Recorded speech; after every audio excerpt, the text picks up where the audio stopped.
Namastê, meu nome é Giane Giacom.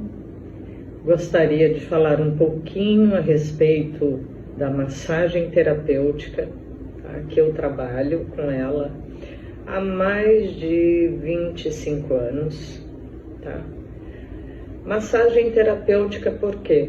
Porque eu trabalho várias técnicas, shiatsu, ayurvédica, drenagem linfática, tudo em uma só massagem, onde a gente consegue trazer uma equalização no seu corpo físico, no seu corpo emocional e no seu corpo energético, tá?